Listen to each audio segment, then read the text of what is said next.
Tiada angin, tiada hujan, tiba-tiba badai menerpa hidup Isabella Gracelina yang damai. Ia diculik, kemudian ditawan dengan tuduhan telah mencuri perhiasan mewah milik seorang triliuner tampan. Apa yang terjadi selanjutnya?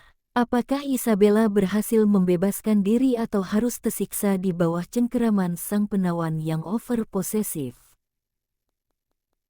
Hai teman-teman, selamat datang kembali di channel YouTube Evating.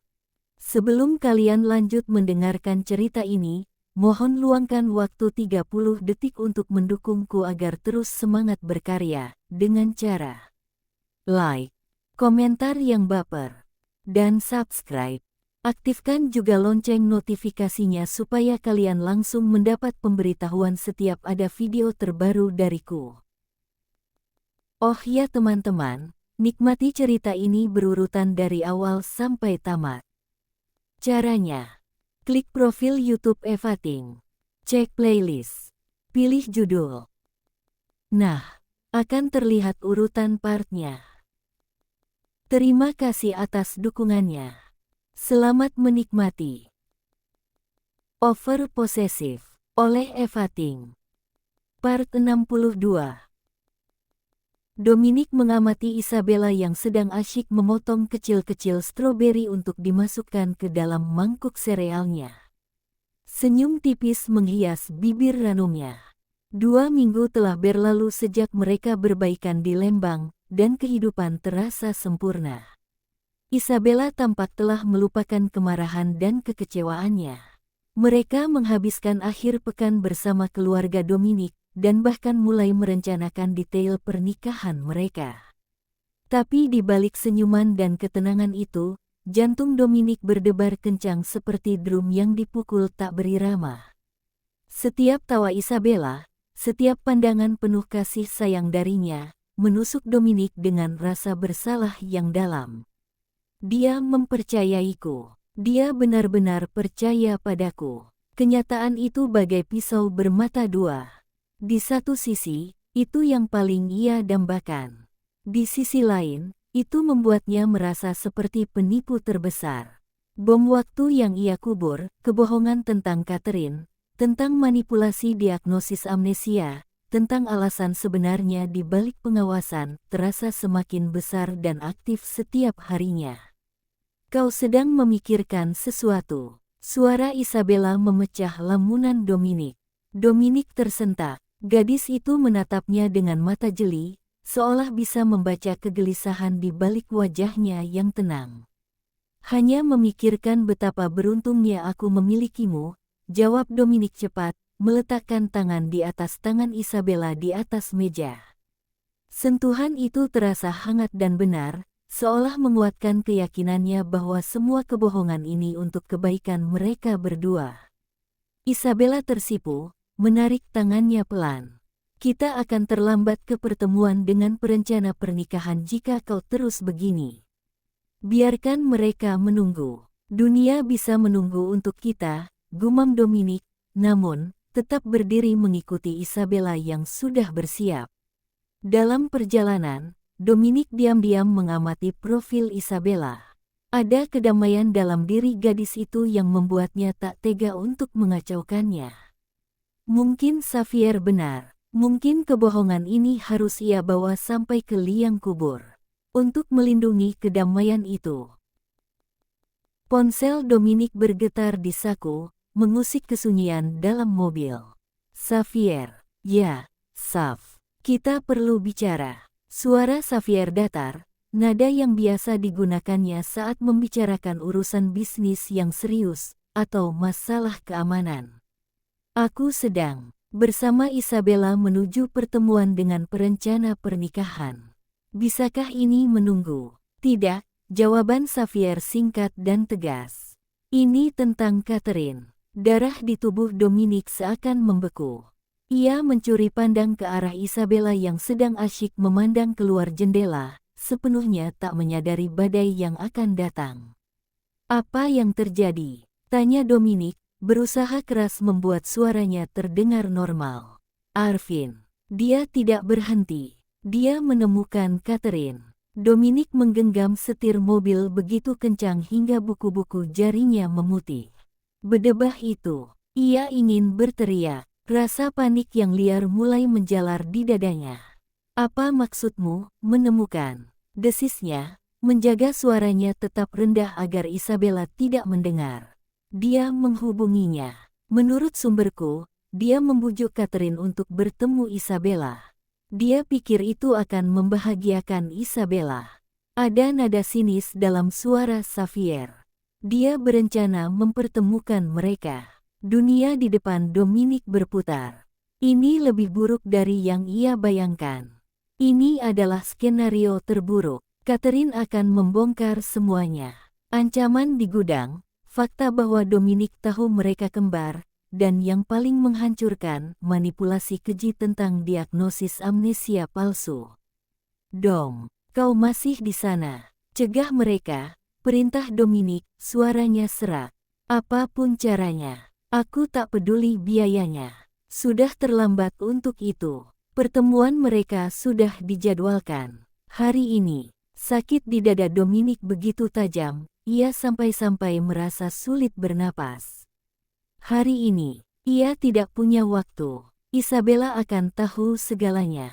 Dia akan melihat monster di balik topeng yang selama ini Dominic kenakan. Di mana? Tanyanya, hampir tidak bersuara. Aku akan kirimkan detailnya. Tapi Dom, kau harus berpikir jernih. Kau tidak bisa menyelesaikan ini dengan ancaman lagi. Dominic memutuskan sambungan tanpa menjawab. Pikirannya berputar kencang, dipenuhi gambaran Isabella yang hancur, mata kekasihnya yang dipenuhi kebencian dan kekecewaan. Dominic tidak bisa kehilangan dia. Tidak sekarang, tidak pernah. Ada masalah? Tanya Isabella, suaranya penuh kecemasan. Kau tiba-tiba terdiam. Dominic memaksakan senyum terbaik yang bisa ia lakukan. Tidak, sayang. Hanya urusan bisnis yang sedikit merepotkan. Xavier terlalu berlebihan. Isabella memandangnya skeptis sejenak, sebelum akhirnya mengangguk. Oh, kalau begitu baiknya kau urus saja. Aku bisa sendiri ke pertemuan dengan perencana pernikahan. Tidak, jawab Dominic terlalu cepat dan keras. Ia menarik napas, mencoba menenangkan diri. Maksudku, tidak. Ini tidak penting. Aku lebih ingin menemanimu. Ia harus menjaga Isabella dekat. Ia harus mencegah pertemuan itu terjadi. Atau, setidaknya, ia harus menjadi orang yang memberitahunya kebenaran sebelum Catherine melakukannya. Tapi bagaimana caranya? Bagaimana mungkin ia bisa menjelaskan semua kebohongan ini tanpa membuat Isabella lari? Sepanjang pertemuan dengan perencana pernikahan, pikiran Dominic melayang. Ia mengangguk dan tersenyum secara otomatis, tetapi pikirannya dipenuhi oleh bayangan kehancuran. Setiap tawa Isabella terasa seperti pisau, mengingatkannya bahwa kebahagiaan ini sangat rapuh, dibangun di atas fondasi kebohongan. Begitu selesai mengantar Isabella pulang dengan dalih ada urusan pekerjaan yang mendesak, Dominic langsung menyetir ke kantor Xavier.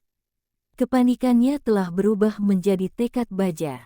Aku tidak bisa membiarkan Catherine yang menceritakan semuanya, katanya kepada Xavier begitu ia masuk ke ruangan. Aku harus memberitahu Isabella sendiri. Xavier menyilangkan tangan di dada, memandangnya dengan tatapan tak percaya. Dan kau pikir itu akan berhasil? Kau akan duduk bersamanya dan berkata, "Oh, ya, sayang, aku bohong tentang semuanya. Aku memaksa dokter untuk mendiagnosamu amnesia, dan aku menyembunyikan saudari kembarmu. Aku tidak punya pilihan lain," bentak Dominic, berjalan mondar-mandir di ruangan. Jika dia tahu dari Catherine, dia akan meninggalkanku untuk selamanya. Jika dia dengar dariku, mungkin dia akan mengerti. Itu adalah harapan yang sangat tipis, dan dari tatapan Xavier, sahabatnya itu juga mengetahuinya. Mengerti apa, Dom? Bahwa kau memanipulasinya, bahwa kau mengancam keluarganya. Kau hidup dalam khayalan. Dia mencintaiku. Sangkal Dominic, seolah-olah itu adalah mantra yang bisa menyelesaikan segalanya. Cinta membutuhkan kepercayaan, dan kau telah menghancurkannya sejak awal. Perkataan Xavier menyakitkan karena itu benar. Dominic berhenti berjalan, tubuhnya terasa hampa. Lalu apa yang harus kulakukan, Xav? Biarkan saja segalanya hancur. Xavier menghela napas. Jika kau ingin memberitahunya, kau butuh lebih dari sekadar kata-kata. Kau butuh bukti. Kau butuh sesuatu yang bisa membuatnya melihat alasan di balik kegilaanmu. Kau butuh memahami mengapa semua ini bisa terjadi. Apa maksudmu? Selidiki latar belakang keluarganya, Dom. Selidiki mengapa Isabella dan Catherine bisa terpisah. Mungkin dengan memahami tragedi di balik semua ini, Isabella akan lebih bisa memaklumi tindakanmu. Xavier hampir tidak bisa menyembunyikan cemoohannya di kata terakhir. Idenya gila, tapi itu adalah satu-satunya hal yang masuk akal dalam kekacauan ini. Dominic tidak bisa datang hanya dengan pengakuan. Ia perlu datang dengan narasi. Dengan penjelasan. Lakukan, perintah Dominic, suaranya kembali penuh wibawa. Selidiki semuanya. Temukan siapapun yang tahu tentang masa lalu keluarga Isabella. Aku butuh jawaban, dan aku butuh sekarang. Beberapa jam kemudian, Xavier menelepon. Suaranya terdengar berbeda, lebih berat. Aku menemukan sesuatu, katanya. Ada seorang wanita, Ibu Tanti. Dia adalah sahabat dekat almarhumah Ibu Isabella. Mereka seperti saudara. Setelah orang tua Isabella meninggal, dialah satu-satunya orang yang masih memiliki hubungan dengan masa lalu mereka. Di mana aku bisa menemukannya? Tanya Dominic, hatinya berdebar kencang. Aku akan kirimkan alamatnya. Tapi, Dom, bersiaplah. Untuk apa? Aku tidak yakin. Tapi dari caranya berbicara, sepertinya ada rahasia besar yang dia simpan. Tanpa membuang waktu, Dominic menyetir ke alamat yang diberikan Xavier. Ia parkir di depan sebuah rumah tua yang terawat baik di sebuah sudut tenang di Surabaya. Jantungnya berdebar kencang. Ia merasa seperti akan membuka kotak Pandora. Seorang wanita paruh baya dengan wajah bijaksana dan rambut yang dihiasi uban, membuka pintu. Sorot matanya tajam, memandangi Dominic dengan penuh pertimbangan. Bu Tanti, sapa Dominic, berusaha terdengar semanis mungkin. Kau siapa? Saya Dominic, kekasih Isabella. Bella, kami sudah lama tak bertemu. Bu Tanti mempersilakan Dominic masuk. Ruang tamunya dipenuhi foto-foto lama dan aroma anyir kenangan. Ada apa kemari? Apakah terjadi sesuatu pada Bella? Ada seorang wanita, wajahnya persis Isabella. Namanya Catherine. Seketika itu juga, mata Bu Tanti membesar. Wajahnya dipenuhi oleh duka lama yang dalam. Tangannya gemetar saat menekan bibir. Catherine, bisiknya, hampir tak terdengar. Kau bertemu dengannya. Di mana? Bagaimana keadaannya? Dominic terpana. Reaksi wanita ini jauh melampaui dugaannya. Anda tahu tentang Catherine? Bu Tanti mengangguk pelan, matanya berkaca-kaca. Dengan tangan masih gemetar, wanita itu berjalan pelan menuju sebuah lemari kayu tua. Ia mengeluarkan sebuah album foto yang kulitnya sudah usang. Dengan hati-hati, ia membuka halamannya, jari-jarinya membelai sebuah foto. Dia menyerahkan foto itu kepada Dominic. Ini adalah keluarga Bella yang sebenarnya, yang utuh. Dominic menerima foto itu, dan saat matanya menangkap gambar di sana, napasnya tersangkut di tenggorokan. Itu adalah foto seorang pria dan wanita yang ia kenal sebagai orang tua Isabella, dari foto yang ia lihat di rumah Isabella. Tapi yang membuat dadanya sesak dan dunia di sekelilingnya seolah runtuh adalah, di pangkuan mereka, duduk dua bayi perempuan berusia sekitar 2 tahun. 2. Mereka memakai baju yang sama, wajahnya adalah miniatur Isabella yang persis sama. 2 bayi kembar, Isabella dan Catherine. Bukan fakta bahwa mereka kembar yang membuatnya terpana, ia sudah tahu itu, tapi kenyataan bahwa orang tua Isabella memiliki foto ini. Mereka tahu. Mereka hidup dengan pengetahuan bahwa mereka kehilangan seorang anak. Mereka hilang, salah satunya, lirih Bu Tanti, air mata akhirnya menetes di pipinya. Suaranya serak oleh kepedihan yang tertahan puluhan tahun. Catherine, yang lebih periang dan aktif, hilang di sebuah pasar malam di Surabaya. Diculik, tidak pernah ditemukan. Setiap kata seperti pukulan palu godam bagi Dominic. Ia memandangi foto kedua bayi kembar yang tak berdosa itu, dan untuk pertama kalinya, ia benar-benar memahami betapa dahsyatnya dosanya. Ia bukan hanya menyembunyikan seorang saudari. Ia menyembunyikan separuh dari sejarah hidup Isabella. Ia telah memperpanjang penderitaan sebuah keluarga yang sudah hancur. Dulu orang tua Bella tinggal di Jakarta. Kejadian itu terjadi saat mereka berlibur ke Surabaya. Mereka akhirnya pindah ke sini, menghabiskan sisa hidup dan uang untuk menemukan Catherine, lanjut Bu Tanti. Tatapannya membuat Dominic merasa lebih hina dari debu. Setiap kali mereka memandang Isabella, yang mereka lihat adalah wajah anak mereka yang hilang. Itu terlalu menyakitkan. Mereka ingin Isabella tumbuh normal, tanpa bayang-bayang kembarannya yang hilang. Mereka meminta saya, di saat yang tepat, untuk memberitahu Isabella. Tapi, suaranya terputus, saya tidak pernah menemukan waktu yang tepat untuk menghancurkan dunianya. Dominic tidak bisa lagi menahan beban itu. Kepalanya menunduk, tangan yang memegang foto itu gemetar.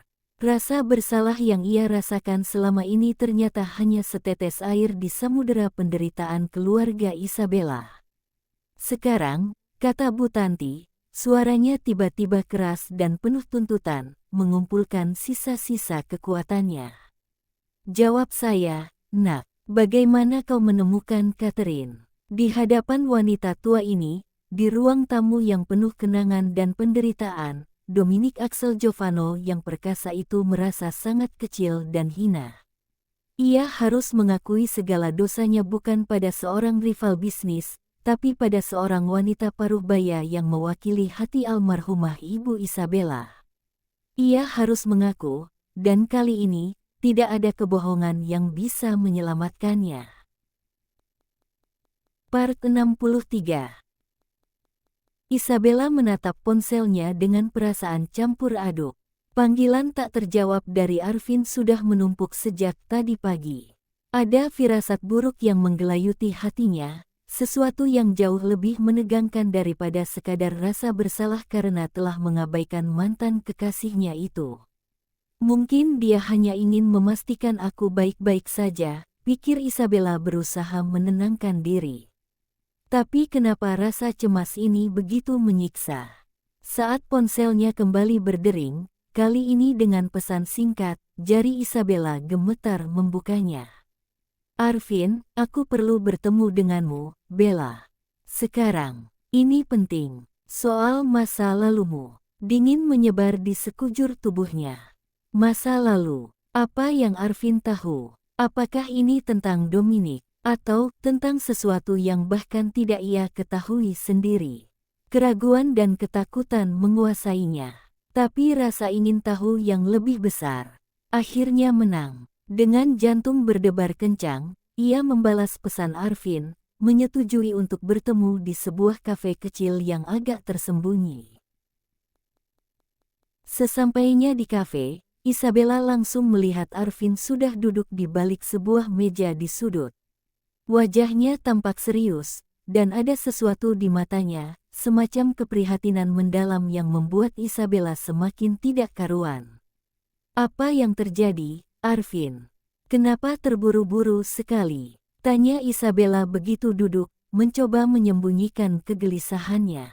Arvin menarik napas dalam. Aku telah melakukan sesuatu yang mungkin akan membuatmu marah atau syok. Tapi aku yakin ini yang terbaik, Bella. Kau berhak tahu. Tahu apa? Tanya Isabella, suaranya hampir berbisik. Tentang dirimu. Arvin memandangnya dengan penuh arti.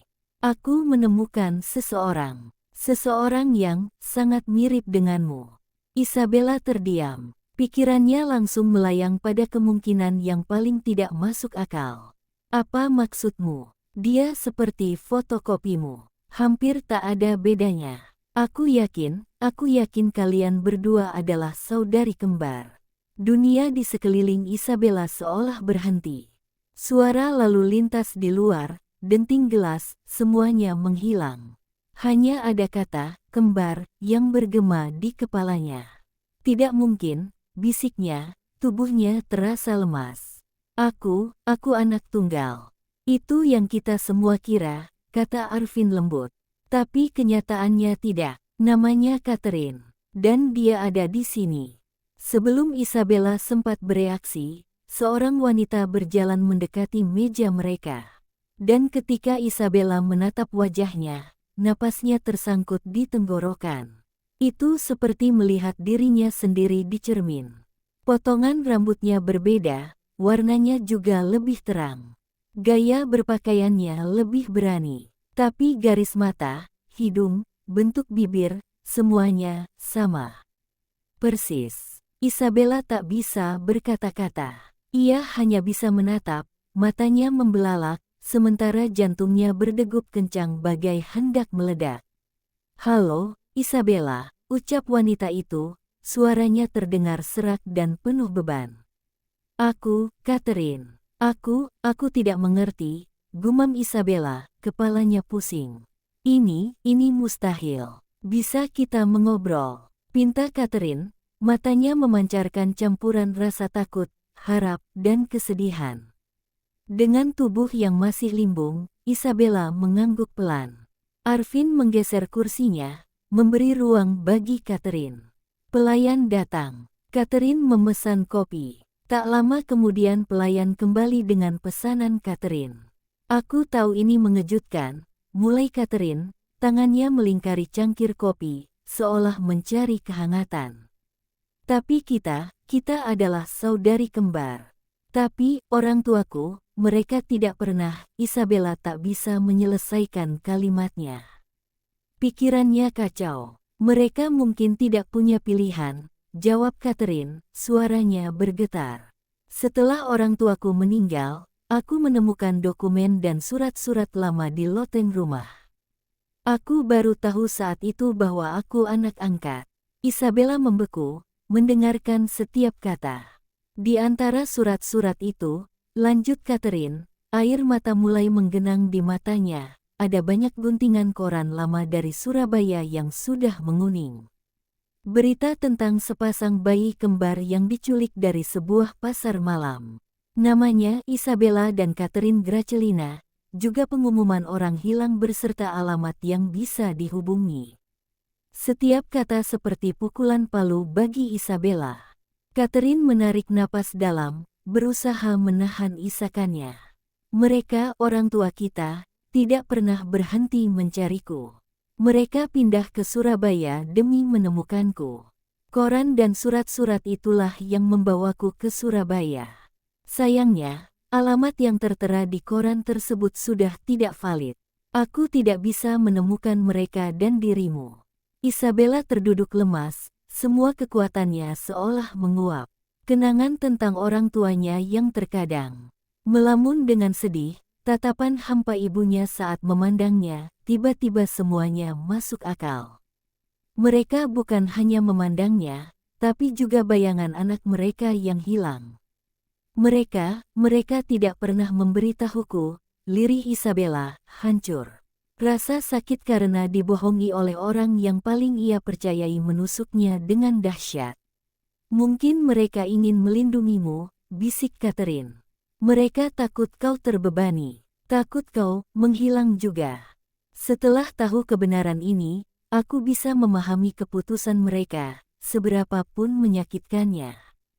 Catherine menghela napas berat. Untuk sesaat tidak ada yang berbicara. Keinginan kuat untuk menemukan mereka dan dirimu membuatku tetap tinggal di Surabaya. Catherine akhirnya mengusir kebisuan. Sayangnya, di saat yang sama hidup menjeratku dalam masalah lain yang lebih buruk. Aku kehabisan banyak uang karena investasi bodong. Dan aku terjebak utang. Dan dalam keputusasaan itulah, rencana bodoh untuk mencari pria kaya muncul. Dan ya, aku mencuri berlian Dominic. Seketika penculikan dirinya dan tuduhan pencurian berlian menjadi masuk akal. Dominic berpikir ia adalah Catherine. Apakah sekarang Dominic sudah mengetahui kebenarannya? Apakah pria itu tahu kalau Isabella dan Catherine adalah kembar? Lalu darah Isabella berdesir teringat Dominic mengatakan menemukan berliannya di bawah ranjang Isabella.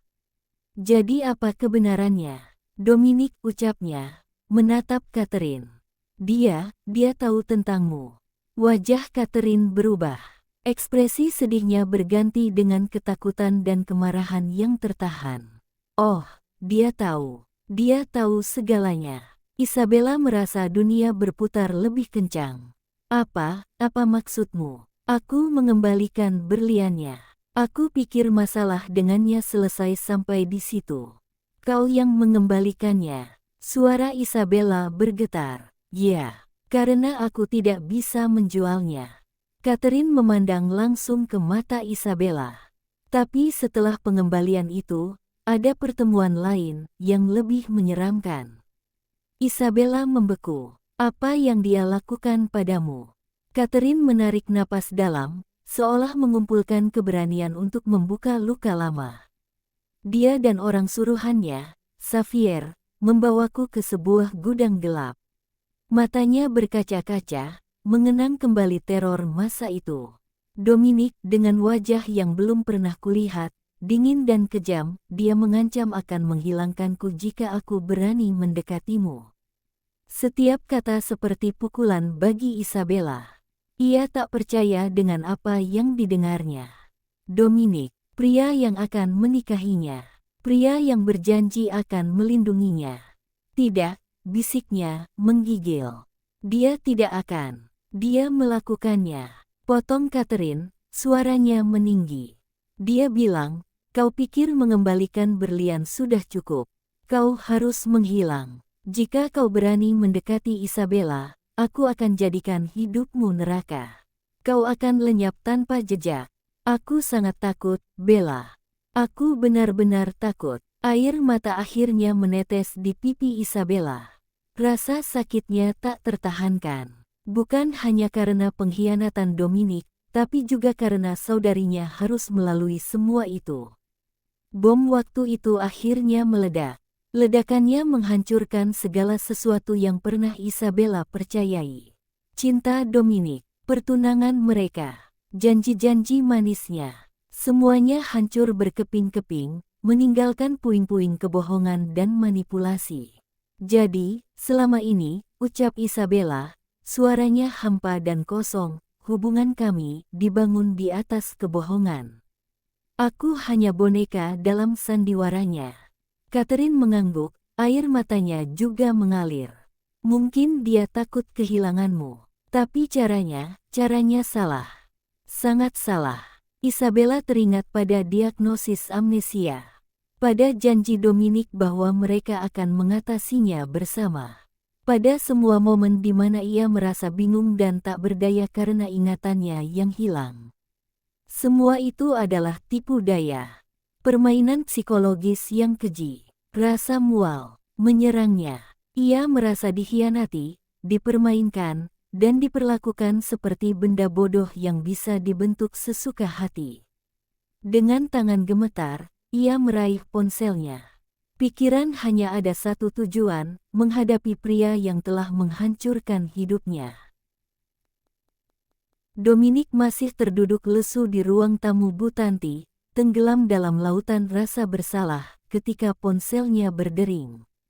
Dengan jantung berdebar tak karuan, ia menerima panggilan. Bella, suara di seberang sana membuat darahnya membeku. Bukan suara Isabella yang biasa, hangat dan lembut. Tapi suara yang datar, hampa, dan menusuk seperti es. Datang ke rumahku sekarang, Dom. Kita perlu bicara. Bella, ada apa? Kau baik-baik saja? Tanyanya, mencoba menutupi kepanikannya. Sekarang, panggilan diputus. Dominic tidak perlu bertanya lagi. Ia tahu, segalanya sudah meledak. Ia memandang Bu Tanti dengan wajah hancur. Dia tahu, katanya, suaranya serak. Bu Tanti mengangguk pelan, tatapannya penuh belas kasihan, tapi juga teguh. Mungkin sudah seharusnya begitu dari dulu. Tanpa berkata lagi, Dominic bergegas keluar. Pikirannya kacau balau. Apa yang harus ia katakan? Bagaimana cara meminta maaf untuk pengkhianatan sebesar ini? Perjalanan menuju rumah Isabella terasa seperti perjalanan menuju tiang gantungan. Setiap detik adalah siksaan. Setiap lampu merah adalah penyiksaan tambahan. Saat Dominic tiba di rumah Isabella, pintu pagar sudah terbuka. Ia berjalan menghampiri rumah dengan langkah gontai. Pintu rumah juga tidak terkunci. Isabella sudah menunggunya di ruang tamu. Dia tidak duduk. Dia berdiri tegak di tengah ruangan, bagai seorang hakim yang siap menjatuhkan vonis. Wajahnya pucat, matanya merah bengkak, tapi sorot matanya adalah campuran dari rasa sakit, kemarahan, dan kekecewaan yang paling dalam yang pernah Dominic lihat. Bella, panggilnya, suaranya gemetar. Apa yang terjadi? Kau baik-baik saja? Ia berusaha pura-pura tidak tahu, meski tahu itu sia-sia. Isabella tidak langsung menjawab. Dia memandanginya lama, seolah-olah melihatnya untuk pertama kalinya, dan yang dia lihat adalah monster. Kau tahu, Dom, kata Isabella akhirnya, suaranya datar dan menyeramkan. Selama perjalanan pulang dari Lembang, aku pikir kita akan baik-baik saja. Aku pikir kebohongan tentang berlian itu adalah yang terakhir. Aku pikir kita bisa memulai baru dengan kejujuran. Dia menghela napas pendek. Ternyata aku sangat bodoh. Bella, diam, teriak Isabella. Suaranya tiba-tiba melengking, memecahkan kesunyian. Sekarang giliranku bicara. Dominic terdiam, hancur oleh amarah yang meledak dari wanita yang sangat dicintainya. Kau bukan mencintaiku, Dom. Kau mencintai kendalimu atas diriku. Isabella melangkah mendekat, matanya menyala-nyala. Kau menyembunyikan saudariku. Kau mengancamnya. Kau memutarbalikkan ingatanku. Apalagi yang tidak kau bohongi. Aku bisa menjelaskan, Dominic mencoba membela diri. Jelaskan apa? Isabella berteriak histeris, air matanya mengalir deras. Jelaskan bagaimana kau dengan tega mengancam akan menghilangkan saudari kandungku. Jelaskan bagaimana kau memaksa dokter untuk mendiagnosa aku amnesia. Jelaskan bagaimana kau membiarkanku bergumul dengan kebingungan dan ketakutan karena ingatanku yang hilang, sementara kau tahu segalanya. Setiap tuduhan adalah pukulan yang tepat sasaran. Dominic tidak bisa membantah. Semuanya benar. Aku melakukannya karena aku takut kehilanganmu, Bella, katanya, suaranya pecah. Itu adalah alasan yang paling tulus yang bisa ia berikan. Dengan cara menghancurkanku, Isabella menangis terseduh-seduh. Kau menghancurkan kepercayaanku. Kau menghancurkan ingatanku. Kau hampir menghancurkan hidup saudariku. Apa itu cinta, Dom? Cinta yang seperti apa? Dominic ingin memeluknya, ingin menenangkannya, tapi ia tahu ia tidak berhak. Ia hanya bisa berdiri di sana, menanggung semua kemarahan dan rasa sakit yang ia sebabkan. Aku minta maaf, bisiknya, penuh penyesalan. Aku tahu ini tidak bisa dimaafkan. Tapi tolong, percayalah, aku mencintaimu. Jangan. Isabella mengangkat tangannya, menghentikannya. Jangan kau ucapkan kata cinta itu lagi. Kata itu suci, Dom. Kau tidak pantas mengucapkannya. Cinta tidak membohongi. Cinta tidak memanipulasi. Cinta tidak mengancam. Lagi pula, mungkin yang kau cintai adalah Catherine, bukan aku. Dominic menggeleng panik. Tidak, Bella. Yang aku cintai itu dirimu. Isabella sama sekali tak mendengarkan. Dengan tangan masih gemetar, wanita itu melepas cincin pertunangan yang selama ini ia pakai dengan bangga. Ini sudah berakhir, Dominic, ucapnya. Suaranya tiba-tiba menjadi tenang, tapi justru itulah yang paling menyakitkan. Tenang yang berasal dari keputusasaan. Aku tidak bisa mencintai seorang penipu dan pengancam. Jangan pernah hubungi aku lagi. Jangan cari aku lagi. Isabella melangkah mendekat, dan dengan tatapan penuh keteguhan, ia melemparkan cincin itu ke arah Dominic. Kita selesai. Cincin itu jatuh dan menggelinding di lantai, berhenti di dekat kaki Dominic. Bunyinya nyaring di keheningan ruangan, bagai tanda berakhirnya segalanya. Tanpa menunggu respon, Isabella berbalik dan masuk ke kamar, mengunci pintu dengan kencang. Dominic terduduk lunglai di lantai, tak peduli dengan kedinginan yang merambat. Tangannya meraih cincin itu, menggenggamnya erat sampai-sampai lekukannya melukai telapak tangannya. Ia melihat ke arah pintu kamar yang tertutup, mendengar isak tangis Isabella yang terseduh-seduh dari balik pintu. Suara itu menghancurkannya lebih dari segalanya. Dominic telah kehilangan Isabella untuk selamanya. Dan kali ini, tidak ada kebohongan yang bisa menyatukan mereka kembali. Part 64.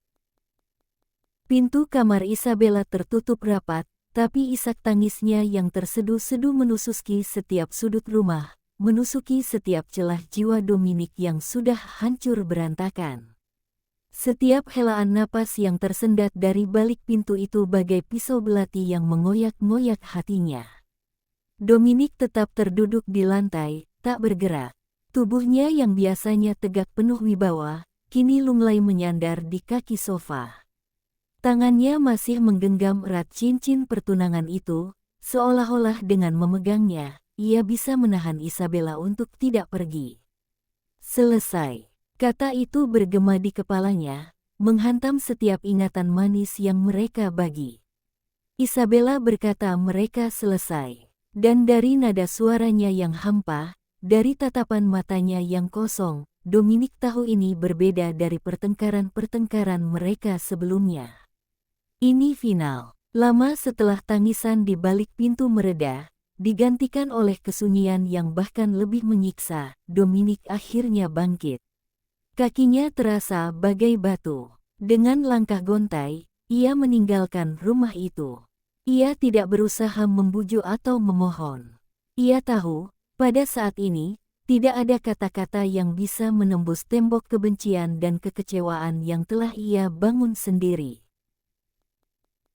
Mobil Ferrari merah Dominic meluncur dengan kencang di jalanan yang sudah sepi, mencerminkan kekacauan di dalam dirinya.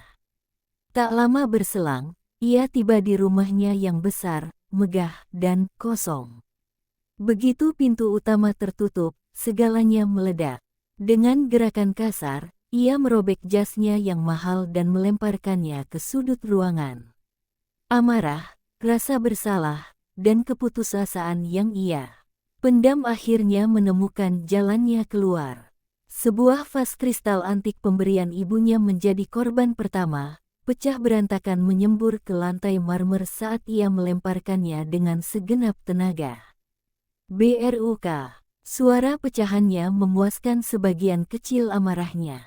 Tapi tidak cukup, tidak pernah cukup. Ia menerjang sebuah meja kecil, membalikkannya. Barang-barang di atasnya berterbangan. Lalu sebuah lukisan abstrak mahal di dinding ia cabut dan ia hancurkan dengan tendangan. Teriakan Isabella bergema di telinganya. Kau menghancurkan kepercayaanku. Kau memutar balikkan ingatanku. Setiap kenangan menjadi bahan bakar bagi kehancuran ini. Ruang tamu yang indah dan tertata rapi berubah menjadi medan perang dalam hitungan menit. Kaca, kayu, dan kepingan barang-barang mewah bertebaran di mana-mana.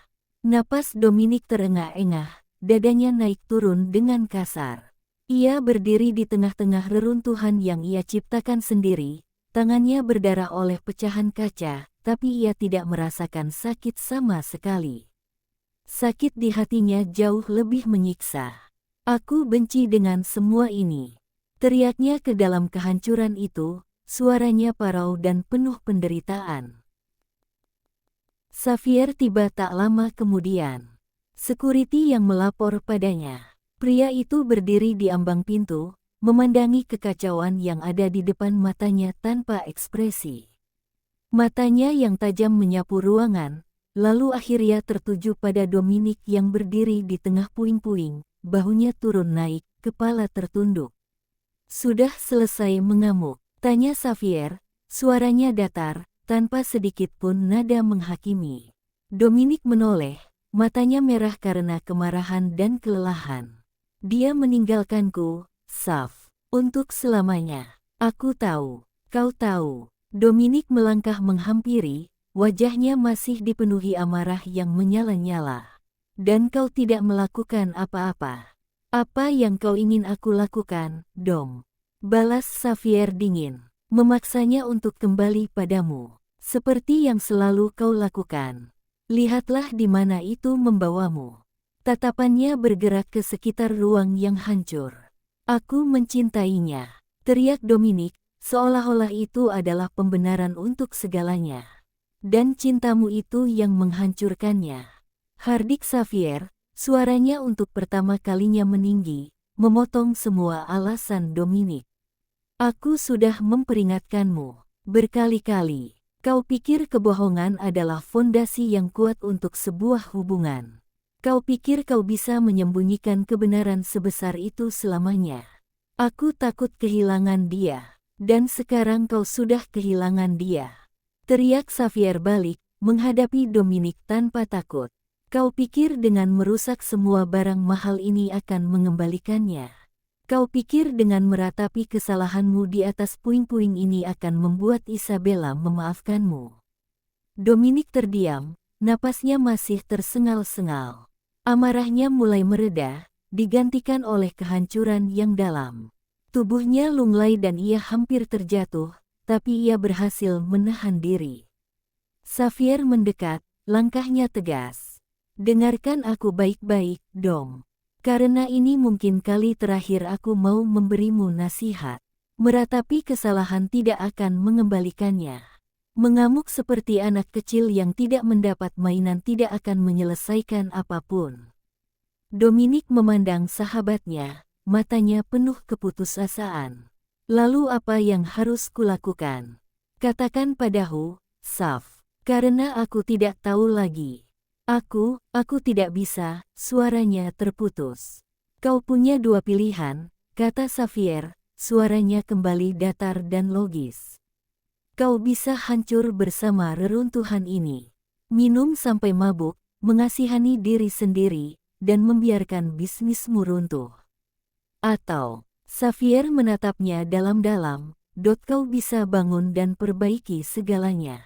Bukan untuk mendapatkannya kembali, tapi karena itu hal yang benar untuk dilakukan.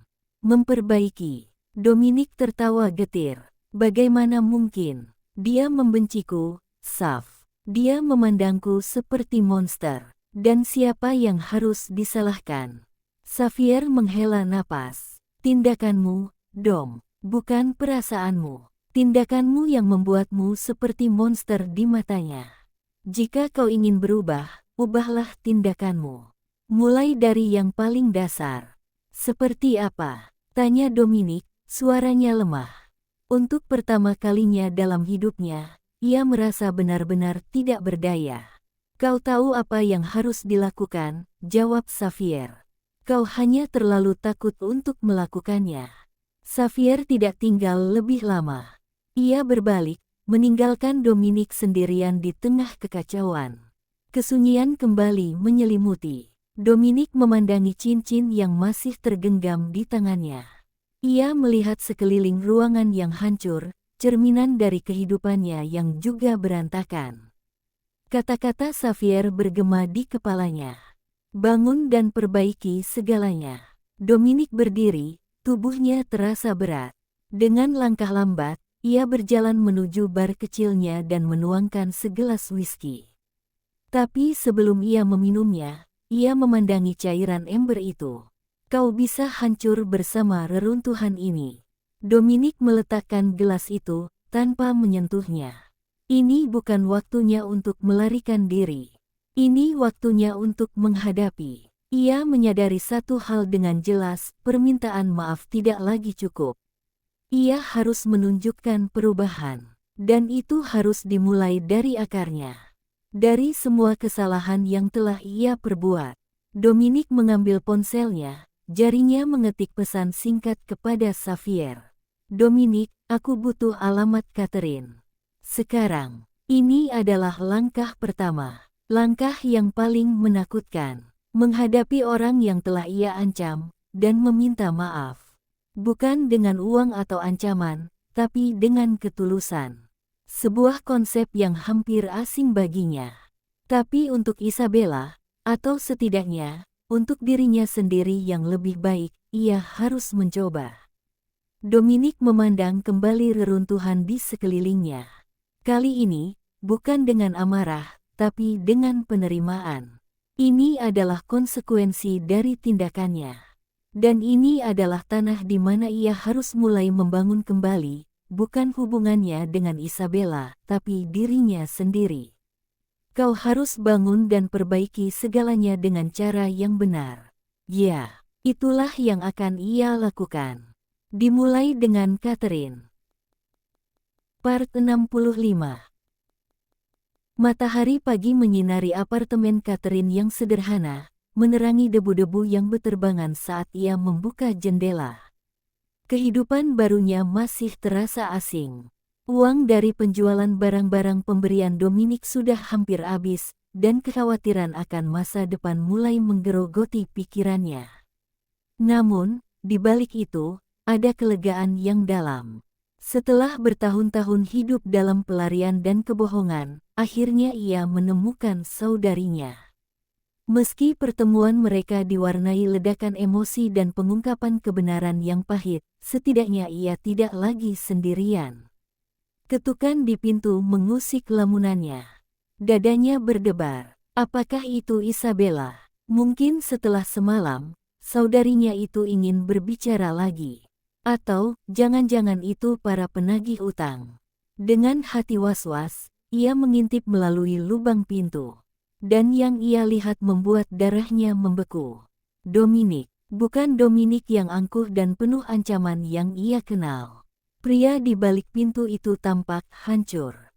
Matanya merah, bajunya tidak serapi biasanya, dan ada luka kecil di tangannya. Tapi yang paling mengejutkan adalah ekspresinya. Tidak ada kesombongan, tidak ada amarah. Hanya kehancuran dan penyesalan. Catherine mundur selangkah, ketakutan. Apa yang dia lakukan di sini? Apakah ini pembalasan karena ia telah membongkar rahasianya pada Isabella? Buka pintu, Catherine, kata Dominic, suaranya serak, tidak lebih dari sebuah bisikan. Aku tidak akan menyakitimu. Aku hanya ingin bicara. Suara itu terdengar begitu berbeda. Luntur. Catherine, yang digerakkan oleh rasa penasaran dan sisa-sisa keberanian yang ia miliki, membuka pintu dengan rantai pengaman masih terpasang. Apa yang kau inginkan? Tanyanya, mencoba membuat suaranya tetap keras. Aku ingin meminta maaf, ucap Dominic, menatapnya melalui celah pintu. Matanya jujur, dan itu yang paling membuat Catherine terkejut. Maaf. Catherine hampir tertawa getir. Kau pikir sebuah maaf bisa menghapus ancamanmu? Bisa menghapus ketakutan yang kau tanam di diriku? Tidak, jawab Dominic cepat, menunduk. Tidak ada yang bisa. Tidak ada pembenaran untuk perbuatanku. Itu keji, dan aku menyesalinya. Catherine terdiam, memandanginya dengan tidak percaya. Ini adalah pria yang mengancam akan melenyapkannya. Sekarang dia berdiri di depan pintunya, mengakui kesalahannya. Kau bisa memanggil polisi jika mau, lanjut Dominic, suaranya datar. Aku tidak akan melawan. Atau kau bisa mendengarkanku. Itu terserah padamu. Rasa takut Catherine perlahan mulai mencair, digantikan oleh kebingungan yang mendalam. Dengan gemetar, ia melepas rantai pengaman dan membuka pintu.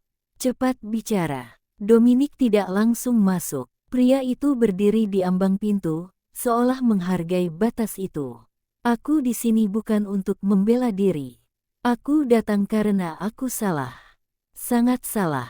Ancaman yang kuucapkan padamu waktu itu tidak bisa dimaafkan. Dia menarik napas dalam. Aku menyesal telah membuatmu ketakutan. Aku menyesal telah mencoba memisahkanmu dari satu-satunya keluarga yang kau miliki. Catherine menyilangkan tangan, berusaha keras untuk tidak terpengaruh. Kenapa sekarang? Karena Isabella tahu segalanya. Karena rencanamu sudah berantakan. Karena aku akhirnya menyadari bahwa aku telah menjadi monster, jawab Dominic, suaranya bergetar. Dan aku tidak ingin menjadi monster itu lagi. Dia mengeluarkan sebuah amplop dari saku jasnya dan meletakkannya di meja kecil dekat pintu. Ini adalah cek. Jumlahnya cukup untukmu memulai hidup baru dimanapun kau inginkan. Ini tanpa syarat. Ambillah. Aku tidak meminta apapun sebagai gantinya. Catherine memandangi amplop itu, lalu kembali memandang Dominic. Ini adalah mimpi yang menjadi kenyataan. Jalan keluar dari semua masalahnya. Tapi, kenapa? Tanya Catherine, masih tidak percaya. Apa trikmu ini? Bukan trik, ucap Dominic pelan. Ini penebusan. Aku tidak berharap kau memaafkanku. Tapi setidaknya, biarkan aku melakukan hal yang benar untuk sekali ini. Dia memandang Catherine tepat di matanya. Hidupmu sudah cukup menderita karena orang sepertiku. Aku tidak ingin menambahnya lagi. Setelah mengucapkan itu, Dominic mengangguk pelan, lalu berbalik dan pergi. Langkahnya terhuyung-huyung, meninggalkan Catherine sendirian dengan amplop di atas meja dan kekacauan dalam pikirannya. Catherine mengambil amplop itu dengan tangan gemetar. Angka di dalamnya membuatnya terpana. Jumlahnya jauh lebih besar dari yang ia bayangkan. Cukup untuk membebaskannya selamanya. Air mata menetes di pipinya. Bukan air mata bahagia, tapi air mata kelegaan yang campur aduk. Akhirnya, setelah sekian lama, ada sesuatu yang berjalan benar. Tempat yang Dominic tuju berikutnya adalah rumah orang tua Arvin. Dominic menarik napas dalam-dalam. Ini bahkan lebih sulit daripada meminta maaf pada Catherine. Meminta maaf pada pria yang hampir ia bunuh, pria yang ia cemburui, pria yang ia anggap sebagai saingan. Dominic menekan bel. Seorang wanita paruh baya membuka pintu. Saya mencari Arvin, kata Dominic, berusaha terdengar sopan. Nama bapak? Tanya pengurus rumah itu.